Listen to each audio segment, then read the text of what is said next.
డబ్బులు ఎవరికి ఊరికే రావు. జిఎస్టీ రావాల్సిన దానికన్నా 15.39 కోట్లు ఎక్కువగా క్లెయిమ్. జిఎస్టీ రిటర్న్స్ లో లలిత జ్యువెలరీ తప్పుడు లెక్కలు. ఆడిటింగ్ లో గుర్తించిన కాగ్ జిఎస్టీ విభాగం ఆఫీసర్లపై ఫైర్. 14.85 కోట్ల మేర తిరిగి వసూలు చేసిన అధికారులు. ఇంకా చెల్లించాల్సింది సుమారు 54 లక్షలు. దానిపై ఇప్పటి వరకు వివరణ ఇవ్వలేదు కాగ్ అంటూ చూస్తా ఉన్నాం. డబ్బులు ఎవరికి రావు, డబ్బులు ఎవరికి ఊరికే రావు అని చెప్పేసి కాక రోజు పొద్దునే టీవీలో రోజు కూడా ఈయన ఒక విషయం మెచ్చుకోవాలి.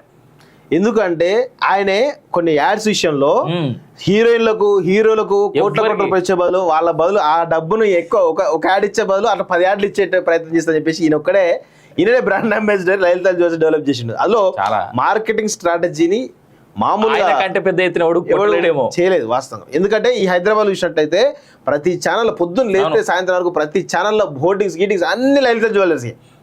నిజంగా ఆ విషయంలో ఒప్పుకోవాలి. కానీ ఏ విధంగా చేస్తున్నాడు ప్రభుత్వాన్ని ప్రజలను అనేది అర్థం చేసుకోవాలి.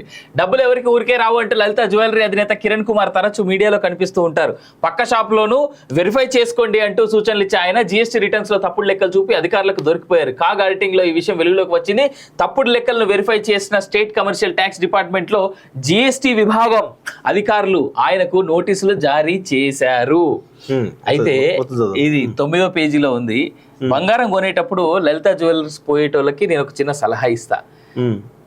ఇంకా వేరే వేరే షాపులు కూడా ఉన్నాయి. ఒక్కసారి ఆడ ఇంత ఈడ ఇంత ఆడ ఇంత ఒక్కొక్క గ్రాము లేదా 2 గ్రాములు అక్కడిక్కడ కొనుక్కొని చూసుకొని టెస్ట్ చేయించుకోండి. దీంట్లో బెటర్ క్వాలిటీ ఉంటే ఆ షాపులలో కొనండి. ఈ షాపులనే కొనండి నేను చెప్పా. కానీ కొనేటప్పుడు జర జాగ్రత్త. ఎందుకు తక్కువగా బంగారం ఒకటి అమ్ముతున్నాడు అంటే దాని వెనకాల వేరే ఇంకేదన్నా మెటల్ గుర్తుపట్టలేని మెటల్ యాడ్ అవుతుందా, దయచేసి అది తెలుసుకొని కొనుక్కోండి అని చెప్తున్నా అంతే. హైదరాబాద్ పంజాగుట్టలో లలిత జ్యువెలరీ 2017-18 సంవత్సరానికి జిఎస్టీ ఇన్పుట్ ట్యాక్స్ క్రెడిట్ పేరుతో 56 కోట్లను క్లెయిమ్ చేసుకున్నారు. కానీ ఆయన సమర్పించిన రిటర్న్ లెక్కల ప్రకారం 41.22 కోట్లే రావాల్సి ఉన్నది. వాస్తవానికి రావాల్సిన అమౌంట్ కంటే 15 కోట్లు ఎక్కువ పొందినట్లు తేలింది. ఈ తప్పుడు లెక్కలు వెరిఫై చేసిన స్టేట్ కమర్షియల్ ట్యాక్స్ డిపార్ట్మెంట్లోని జిఎస్టీ విభాగం అధికారులు ఆయనకు నోటీసులు జారీ చేశారు. రిటర్న్స్ లో తప్పుడు లెక్కలు. సో ఇదే విషయాన్ని కాగ్ ఆడిటింగ్ సందర్భంగా దీన్ని పసిగట్టింది. జిఎస్టీ విభాగం అధికారులు నిలదీసింది. లలిత జ్యువెలరీ సమర్పించిన జిఎస్టీ రిటర్న్ వివరాలు ఇవ్వాల్సిందిగా ఆదేశించారు. వాటిని అందుకున్న తర్వాత విశ్లేషించి అధికారుల వివరణ కోరింది. చివరకు 2022 జూలైన అధికారుల నుంచి కాగ్కు రిప్లై వెళ్ళింది. రిటర్న్ లో తప్పుడు లెక్కలు చూపించినట్లుగా గుర్తించామని DRC 1 ప్రకారం లలిత జ్యువెలరీకి నోటీసులు ఇచ్చాము.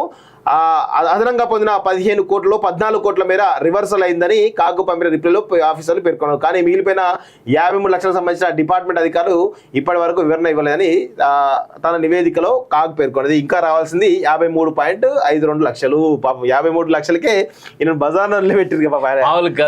క్రెడిబిలిటీ మొత్తం పోతుంది. అయిపోయా కథమే. సో ఇంత దూరం వచ్చిన తర్వాత ఇంకే ఉన్నదన్న. ఏ బ్యానర్ ఐటమ్ వేసిరు చూడు. అది